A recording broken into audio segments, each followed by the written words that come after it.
Good morning, everybody. Why don't we go ahead and get started? Welcome to Develop, Package, and Deploy Your Apps for Nano Server. My name is Andrew Mason. I'm a Principal Program Manager in the Windows Server team working on Nano Server. How many people have installed Nano Server? All right, a few hands. How many people have their apps, code, tools running on Nano Server? All right, fewer hands. So good. Hopefully we'll help you get all the answers to what you need today. So Nano Server is an installation option of Windows Server 2016, which has the built-in layers of security, the software-defined data center functionality, and the cloud-ready application platform. You've probably seen this slide in other Windows Server sessions. So Nano Server actually plays a role across all of those. I'm really going to focus on the cloud-ready application platform. I'll touch a little bit on what Nano Server is all about to begin with, but then I'll dive into how you make your code run on Nano Server. So just to start out a little bit, there are a certain set of tenets of development. You want to develop your code, you want to minimize your dependencies, and that gets more important now that we have Server Core and Nano Server, whereas before everything was always available everywhere. You could always count on APIs and DLLs being on every install of Windows Server. Well, that changes a lot, especially with Nano Server, so we'll talk some about that. You want to be able to package up your code and know your dependencies, so when it gets deployed, if somebody else is deploying it for you, they know what has to be installed on that server, rather than just saying, well, I don't know what this needs, so I'm just going to install a server with a desktop, and you end up with all sorts of things you don't need for your app on that server machine. Use intent-based configuration. You want to be able to deploy your app, run your app, test it in production, hopefully, and secure it, of course, and don't let that be an afterthought. So in the past, Windows Server didn't really have a point of view on these things. There were lots of different ways to do these. There's really no set guidance or clear set of choices or recommendation. You could use MSI, you could use WebPI, you could use Xcopy deploy, you could do a whole bunch of different methods of, for example, installing your app. With Windows Server 2016, we're really taking a point of view. There's really two models with Server 2016. There's the traditional ops model, and there's the emerging container model. And so Server 2016, we're really working hard to resolve the interface between dev and ops. And so you'll see how Nano Server plays into that and a bunch of the technologies we built to support Nano Server. So on the traditional ops model, you want to develop targeting Nano Server. That's the platform we're recommending everybody target. It's the lowest attack surface, lower servicing footprint, lowest on-disk footprint.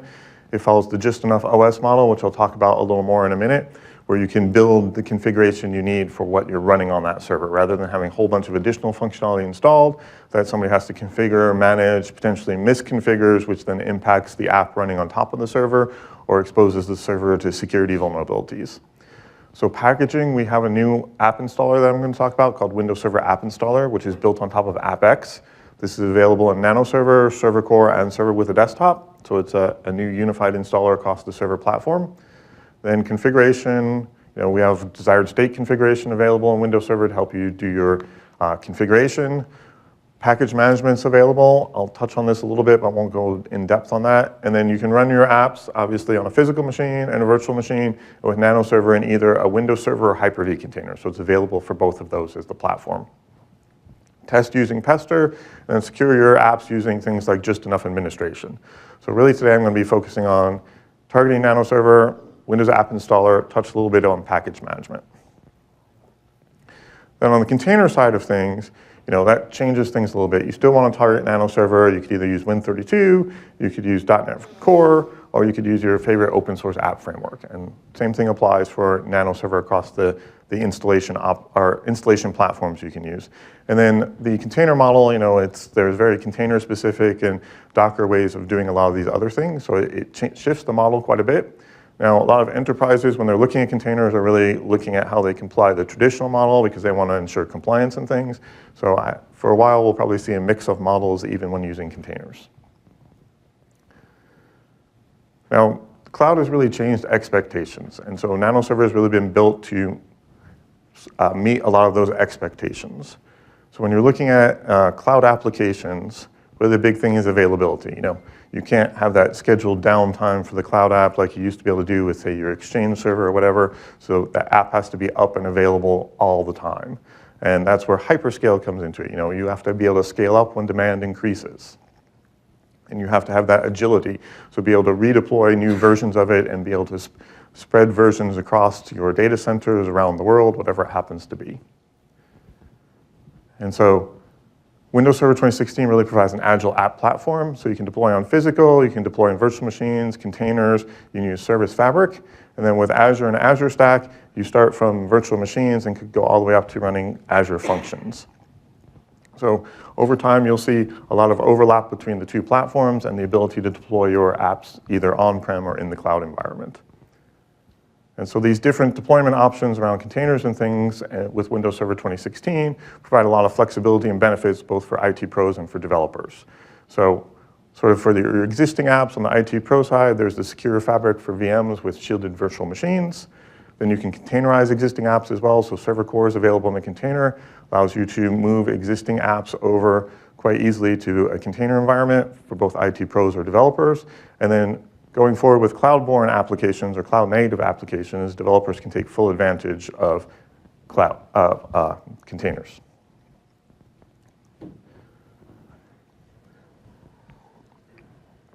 So let's talk some about how you target Nano Server when you're writing your code. So Nano Server is an installation option, as I mentioned, following that just enough OS principle. So really, it's the smallest of the 3 installation options that come with Server 2016. It has a lot of capabilities if you want to run it as your cloud host or your virtualization host, but we've also done a lot to make it a great application host, especially for containers. So if you go to any of the container sessions, Taylor Brown's presenting, he's got some great numbers showing the performance benefits and startup time benefits of Nano Server in a container versus Server Core in a container. So we've done a lot of work to build it and make it work for cloud-native applications and running containers. We have full developer support, unlike what we did with Server Core.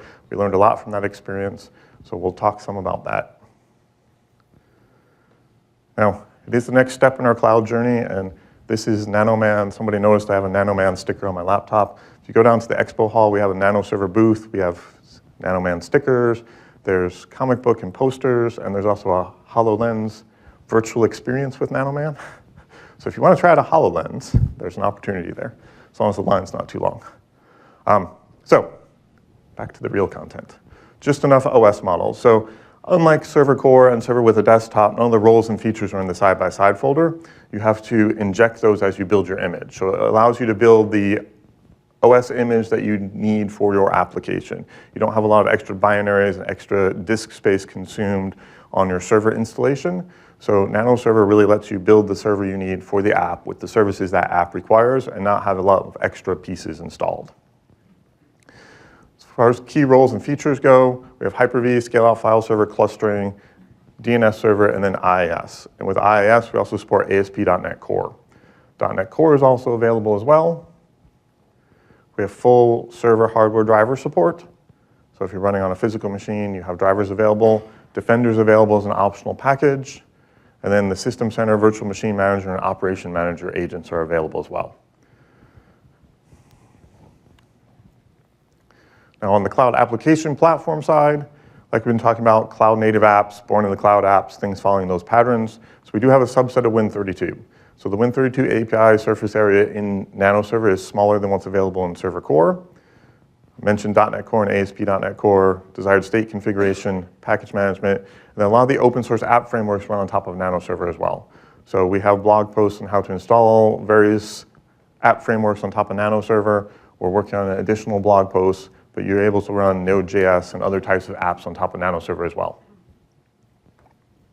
And then it is available everywhere. So you can use it as your physical host, you can use it in a virtual machine, or you can use it in a Windows Server or Hyper-V container.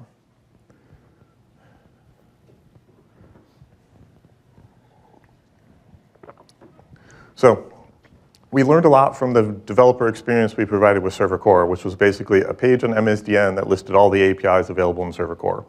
Wasn't very friendly to developers, wasn't very easy to figure out what APIs were supported or not supported in the Server Core environment. So for those that really liked that experience, for Nano Server, we still have one of those pages. We have a Nano Server page that lists all the APIs available. But we've also done a lot of work to give it a full developer experience. So we have integration in the SDK.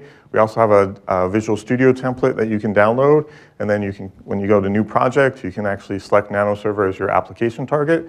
And it gives you the ability to have the full developer, Visual Studio developer experience. So you get the arrow squiggles if you start using an API that's not supported in Nano Server. You have autocomplete of just the APIs available in Nano Server. So we really try to make the experience and the ability to target Nano Server and get your code running on Nano Server much easier. And we also have full remote debugging support. So you can remotely debug your apps running on top of Nano Server. So let me switch over here and show some of this.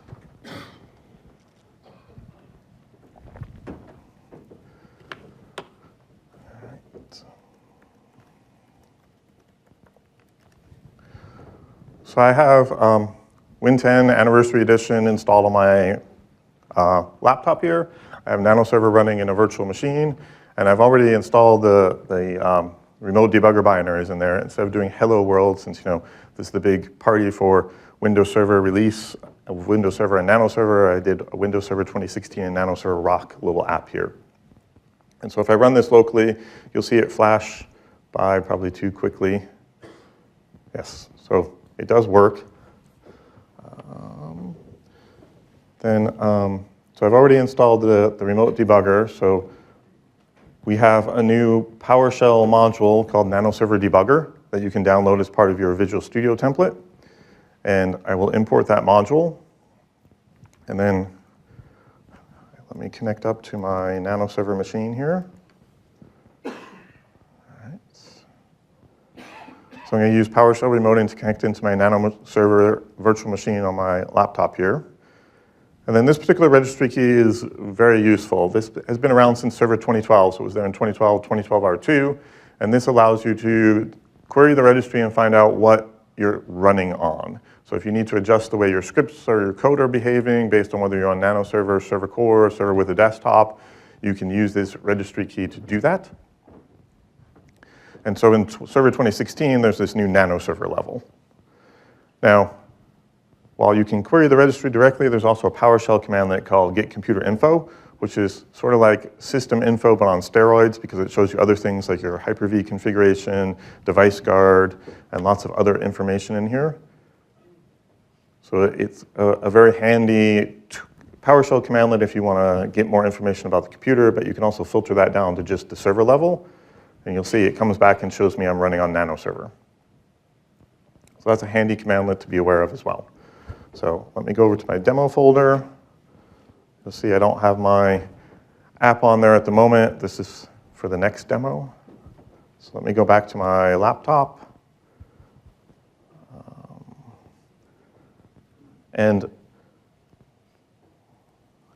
So Nano Server has PowerShell core in it, so you can use PowerShell remoting. And we have all the new capabilities of PowerShell. So like one of the new things is PowerShell has this copy item commandlet. In Server 2016, they've added from session and to session.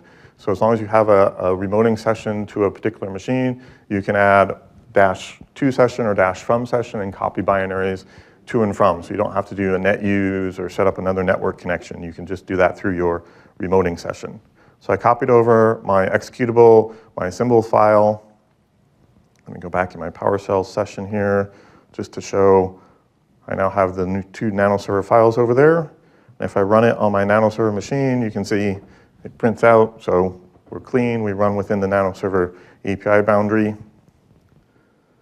So let me go back and start the debugger. So now when I switch over to Visual Studio, I'm going to switch to Remote Windows Debugger. Go into Properties, and you can see it switched over here. So essentially, you have to give it I've already populated it here, but you give it the path to the application on the remote machine. You give it the IP address, in this case, of the remote machine, because I don't have DNS set up on my laptop. And then I just did remote with no authentication for this demo. So now if I step through, oh, it'd help if I set the breakpoint first, huh? Let me set a breakpoint and run it. So now if you notice at the bottom, I'm getting my I variable showing up, and every time I hit F5, it's going to increment that value. So I'm remotely debugging my Nano Server app here, and I can flip all the way through to 10, and it returns.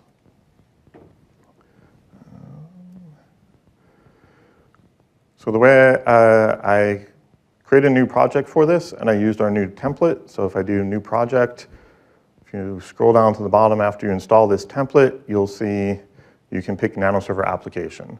So what that will give you is, if I do git file version, you can see it's showing me the different git file version APIs that are available. And it's happy about that, but if I do something like dialog box, since we don't have GUI, you'll notice it didn't show up in there. It also gave me the red error squiggles because that API is not available in Nano Server. So it makes it much easier to target your code, so you can either use this when you're writing new code. If you have existing code, you can download this template, create a new project, copy your code in, and then you can scroll through and see where the red error squiggles are and make any changes you might need. Now, related to this, we've gotten a lot of feedback that PowerShell remoting is great, using remote GUIs are great, but when I've got some code that I'm really trying to debug, I like to be able to touch the machine itself and do things on the machine. So one of the things we added in the GA of Nano Server is this new switch. Actually, we had the switch before, but we made a change to it. So when you're building your Nano Server image, there's an image building commandlet you can use, PowerShell commandlet. We've also created a GUI that layers on top of that, but there's a dash development switch. And if you include the dash development switch, well, what you'll get, I'm booting another Nano Server VM here. It goes pretty quick, but you now get PowerShell. So I'm actually running on a Nano Server machine with a PowerShell interface. So I can do git computer, oops. I'm drawing a blank.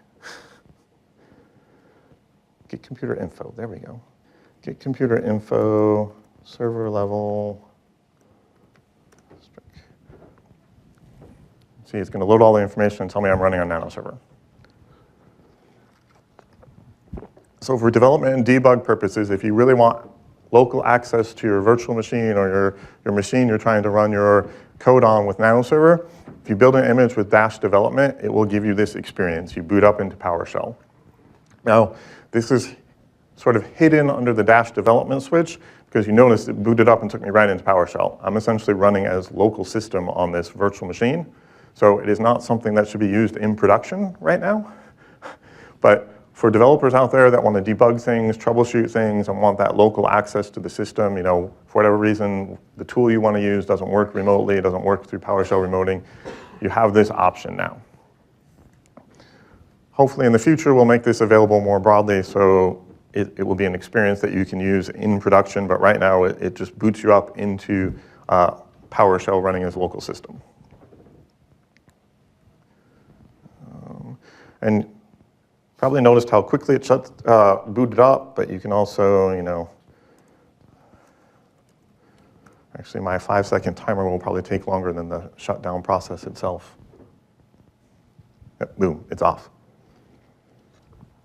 So you can see some of the benefits of Nano Server right there are how quickly, because it's so small, how quickly it boots, how quickly it shuts down, how quickly it reboots. We actually have a demo video running in the booth that shows it from running, shut down, and reboot in 8 seconds. So let me go to the slides.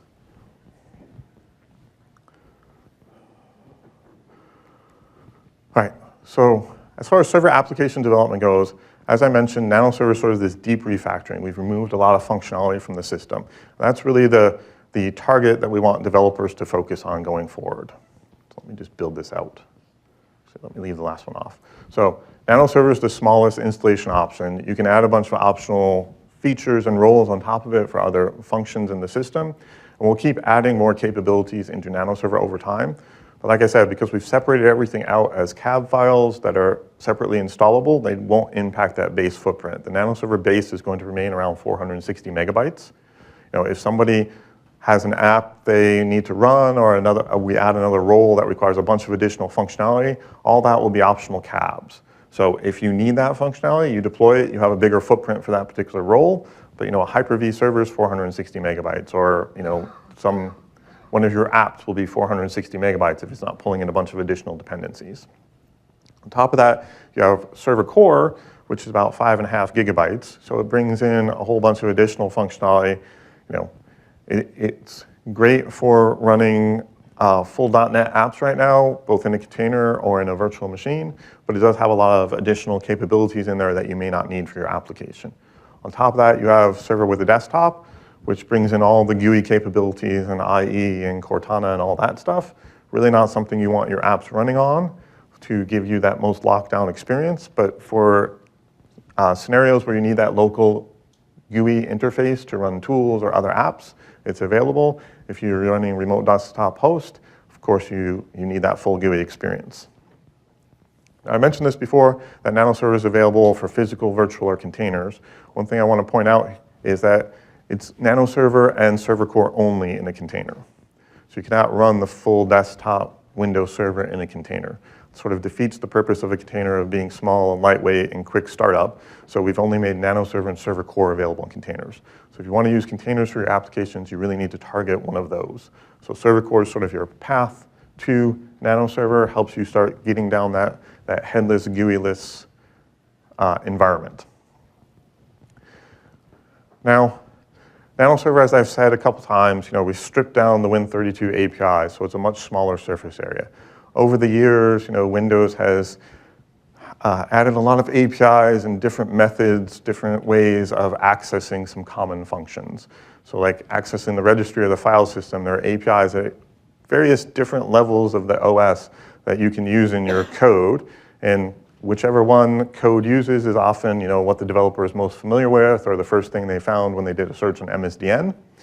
And so there are things in shell 32 and kernel 32 and user 32 that allow you to access low-level functions of the system. Well, we've removed all those DLLs from Nano Server.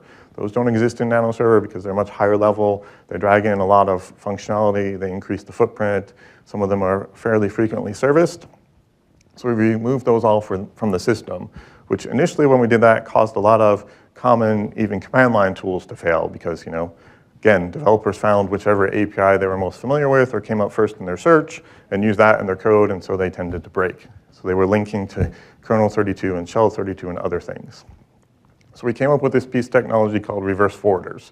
This gives us a lot of app compatibility. It allows many command line tools and other tools to run on Nano Server without changes. This also helps us get a lot of the open source app frameworks running on top of Nano Server. And so what this does is gives you a way for existing code to run without recompiling. So maybe you're linked to kernel 32.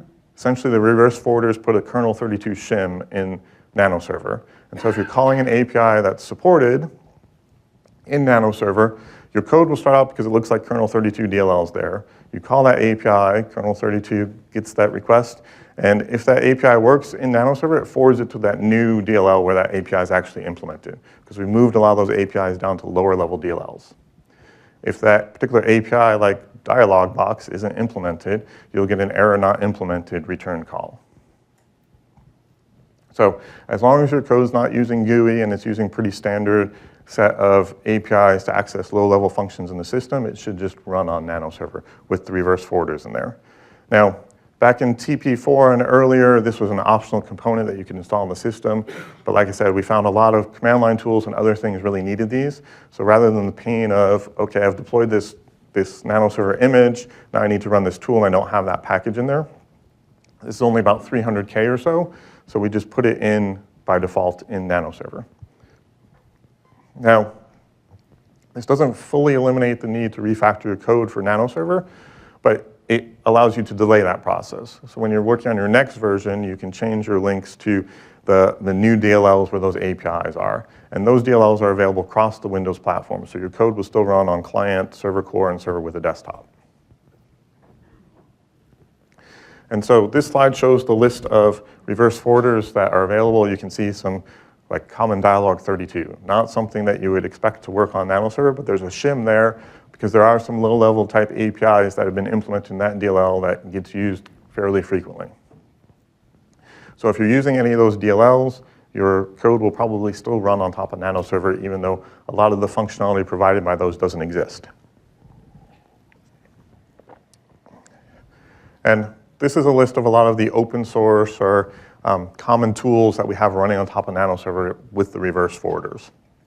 You see Node.js, Ruby, Java, Go, things like Chef and Redis and MySQL, PHP, all work with the reverse forwarder package. And like I mentioned earlier, there's some blogs on the Nano Server blog on TechNet that have instructions for installing a bunch of those, and you'll see us adding more blogs over time.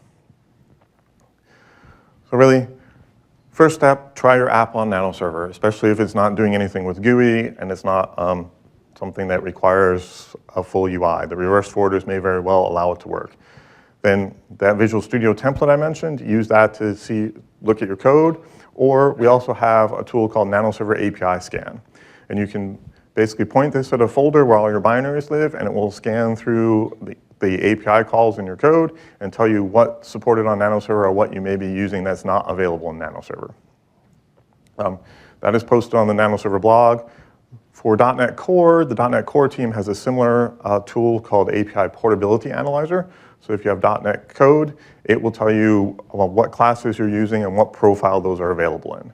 So it's a great way to find out what you may need to change in your code. I actually have a demo with API Scan here. So API Scan was a tool that the Nano Server dev team created and we made available publicly, but it's something that we use internally as we're porting things. And so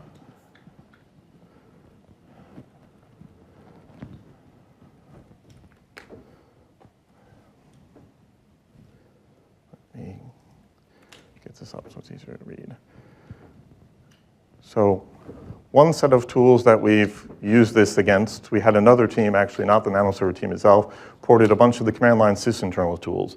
So if you use those when you're debugging your code or troubleshooting issues with your code, if you go up to the sysinternal site, there's a link to download a set of the command line tools that work on Nano Server.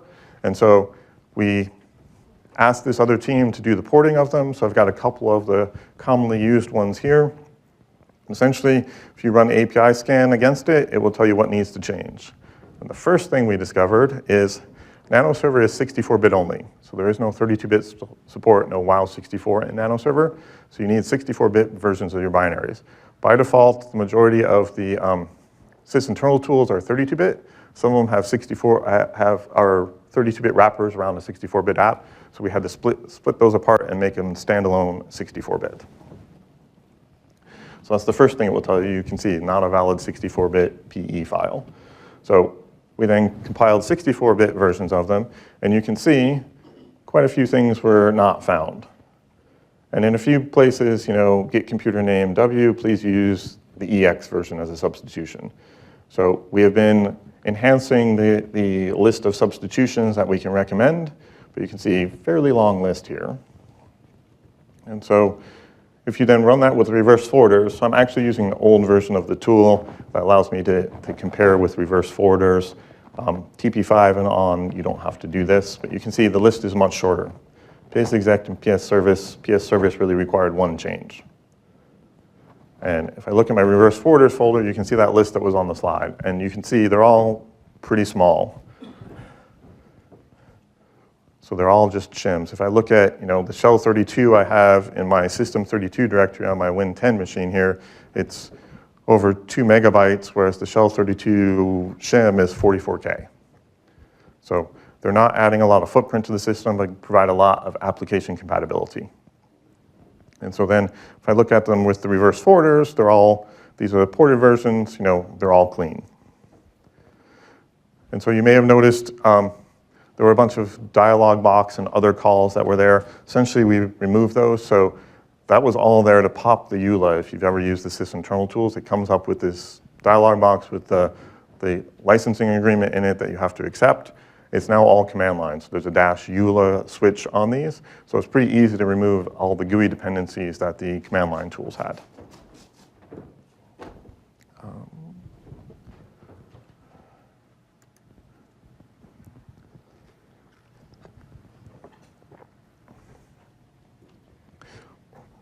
So we made the Visual Studio template available. We've created API Scan. There's API Portability Analyzer, so you can look at your code and figure out what needs to change to be able to run on top of Nano Server.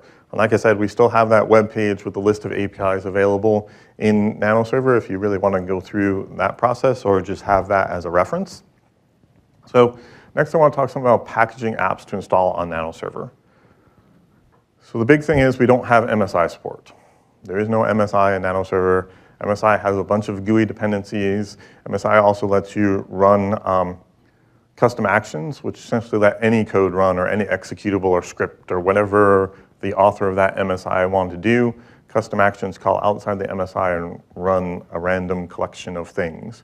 And so rather than trying to figure out how the tens or hundreds of thousands of MSIs out there, how somebody could figure out whether that MSI is going to work on Nano Server or not, and that was one of the challenges we had with Server Core.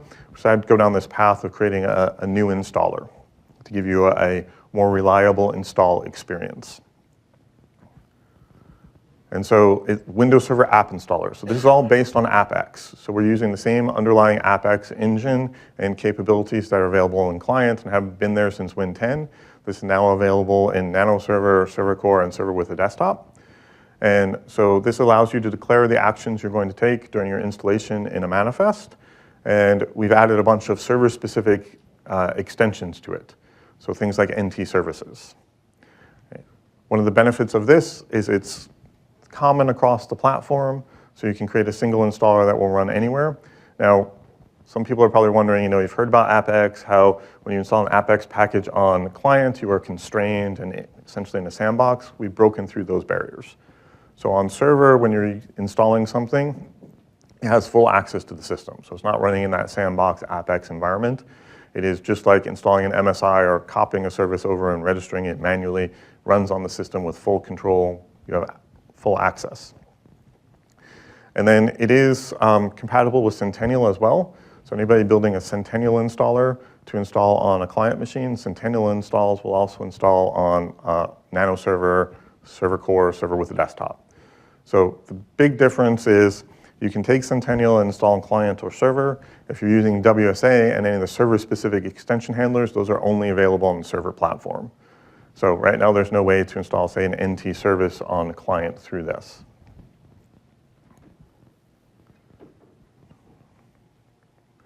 So essentially, it works the same way as writing an AppX installer for client. So it's similar experience, similar capabilities. You just define some additional extensions in your manifest. Now, it supports online install only in Server 2016. We are planning to add offline support, so that you can do, much like when you're building your Nano Server image, as you're installing the roles and features that come in box, we want you to be able to also put WSAs in there, and so on boot up, everything gets provisioned for you, including the app. So that's coming in the future. We're working on that. And the big difference between MSI and WSA, other than the fact that there's no GUI, is that there is no custom code allowed during installation. So it is like AppX. You're installing your app only. You can't do configuration and make a bunch of settings. So it provides more consistent installation and uninstall, but you do have to change the way configuration happens for your code. So either you have to have some additional utility that gets run after install, or on first startup, the code does the configuration that would have previously been done in your MSI. So obviously, we do file system and registry. Those are common across the AppX platform. The server extensions are there on the slides. We can do NT services, we do WMI providers, you can do IIS modules as well. So we've been working with the IIS team so that you can create a WSA to wrap up your IIS modules and install them this way. Performance counters and ETW providers are all available through our server extensions. And we've been working with a bunch of ISVs and OEMs and things on what other capabilities they have. So we're going to keep adding functionality to this. So if there's something missing from this list, please give us feedback to help us prioritize what we add next. As I mentioned, packaging is the same as doing an AppX on your client. You have your AppX manifest XML. You use make AppX to create it, and then you sign it, and you have it available. And then installation's also consistent with client. So if you're using the PowerShell commandlets, AppX commandlets, those same commandlets are available in server, so you can use the same command lines to install your WSA package. We do also have support for package management for installing WSAs, but you can use just the generalized AppX commandlets. The one advantage package management gives you is it has various providers for repositories like NuGet, so you could post your WSA up in a NuGet repository, use package management to pull it down and install it for you. Whereas when you're using the Apex commandlets, you have to get the Apex on your system first before you run them. And so I do have a sample WSA that the team built. So let me, all right.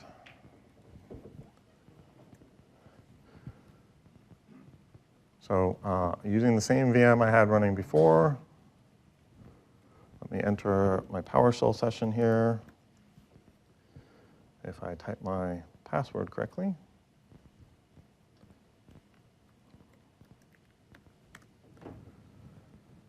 All right. And let me go back to my demo folder. You may have noticed that I had the Apex in there earlier, as well as the certificate I used for building this. I do have the manifest open here in Visual Studio as well.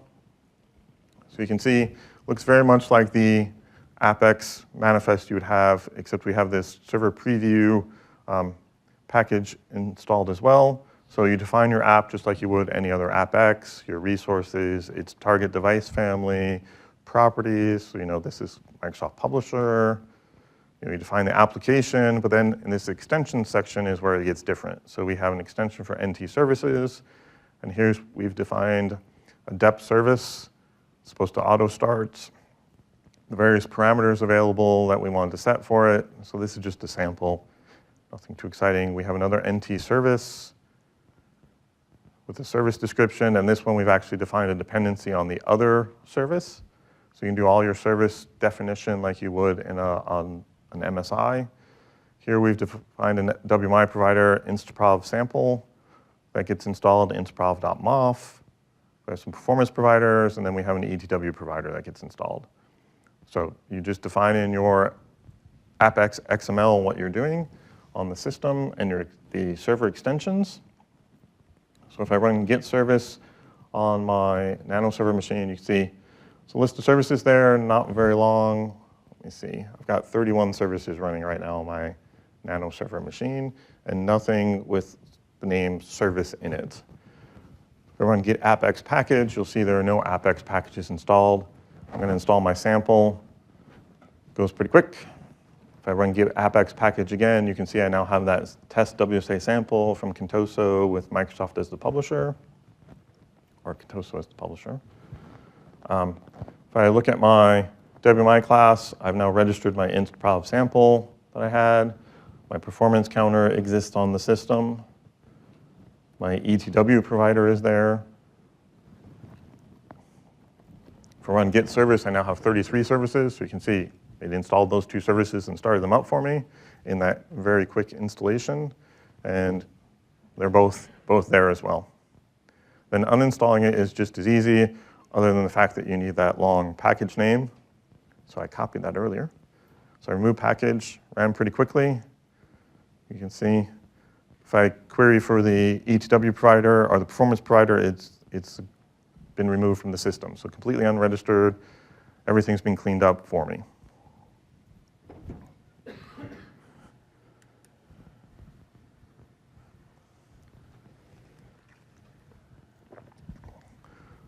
We have a bunch of resources available for WSA on our blog.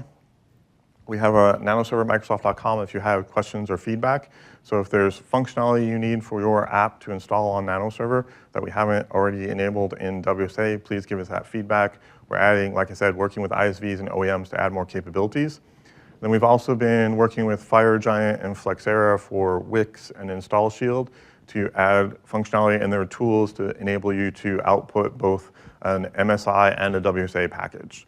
So if you're using either of those to generate an MSI today, you can definitely today, Wix has an extension that allows you to output a WSA as well. Flexera is working on a similar extension to allow you to output a WSA as well. Now, one thing that was not in my WSA list that may be of interest to some of you is drivers, especially for filter system drivers and things like that. So right now, WSA does not have support for drivers. That's one of the things we want to add to it. So that is on our list already. All drivers in Server 2016 for Nano Server remain INF based.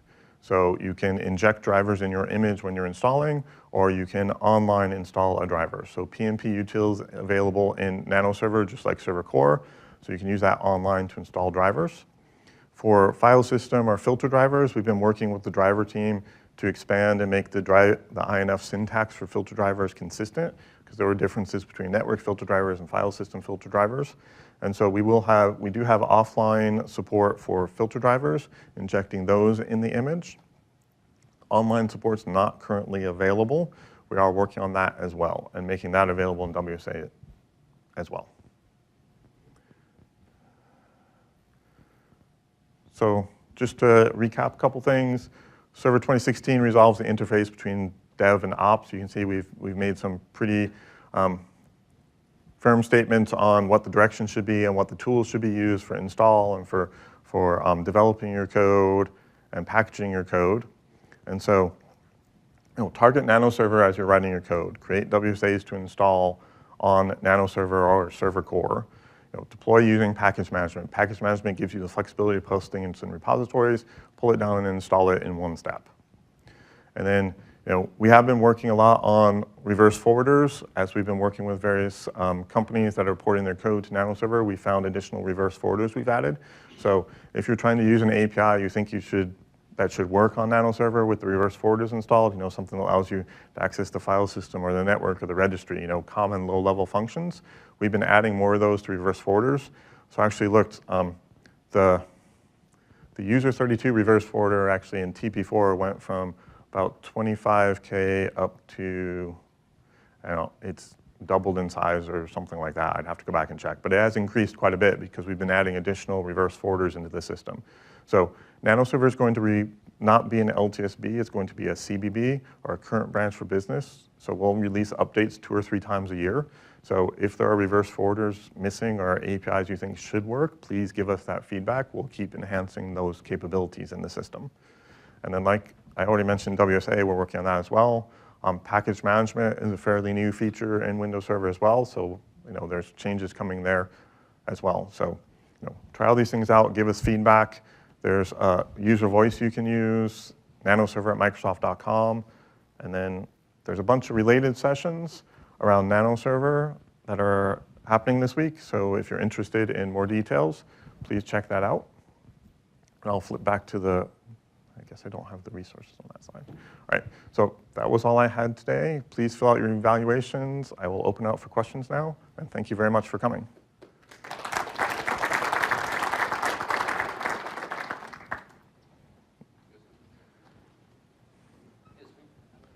Yes? What about the Azure support on this? So are you talking about running it as a VM in Azure or a container in Azure? That is available. So the question was, what about Azure support for Nano Server? So we had TP4 and TP5 were both available in the Azure Gallery. When Server goes GA in mid-October, we will make Nano Server an option in the Azure Gallery as well. Mm-hmm. Any other questions? Over here. What's that? The VC runtime. So we have a couple versions of the VC runtime available. The older ones are not supported on Nano Server right now. I don't remember off the top of my head which ones, but if you want to send an email to nanoserver@microsoft.com, I can give you the exact answer. I can give you a card here if you want to email me directly. I would recommend the latest compiler. The question was which compiler to use. I would recommend the latest one.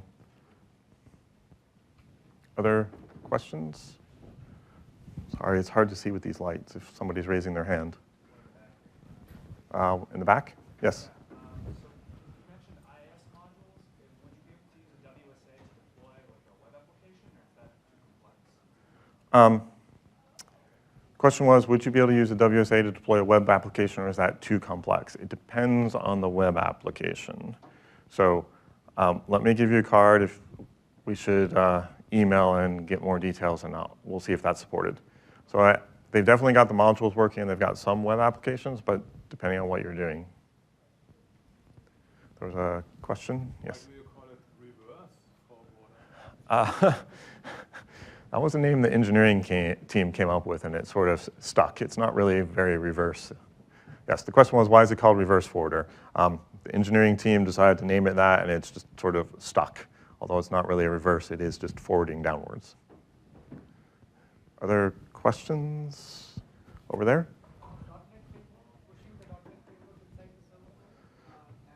So .NET Framework in Nano Server is .NET Core only.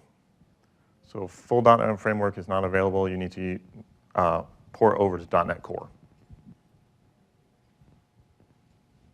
Question? Back to VC runtime, will they be available as WSA packages? There's a bunch of them actually inbox with Nano Server, or yes, the plan is we'll make them available, the VC runtimes available as WSAs. Other questions? Yes? So MSI gives you capabilities such as self-healing or patching. Does WSA give you the same, or is it going to give you some sort of? So the question was, does WSA give you patching capabilities? And self-healing like And MSI? self-healing like MSI. WSA does not give you patching capabilities today, but that is on our roadmap. We want to behave much like an AppX app in client, where it can get updated without having to like uninstall or reinstall or reconfigure and all that, like sort of like an MSI would. So that is on the roadmap, but not available today. And another thing we want to add in WSA is, one of the slides mentioned you can do inter-package dependencies. So if you have multiple WSAs, you can express dependencies across them. We don't have this yet, but we're working on it, is the ability to express dependencies on inbox roles and features. So for your IIS module, you could say, this is dependent on IIS. And so if you tried to install that without having IIS there, it would auto-install IIS for you. Question? Can you install Centennial tools beside your writing services? So the question is, can you install Centennial tools? So this, Utility, like an application. yes. Yes, so Centennial, anything written for Centennial can install on Nano Server, Server Core, Server with Desktop as well. So WSA has all the same capabilities, and we've been working with the Centennial team. So there's consistency between WSA and Centennial and any overlap there. Any other questions? If not, I will hang around for a bit. Thank you very much. Enjoy the rest of the conference.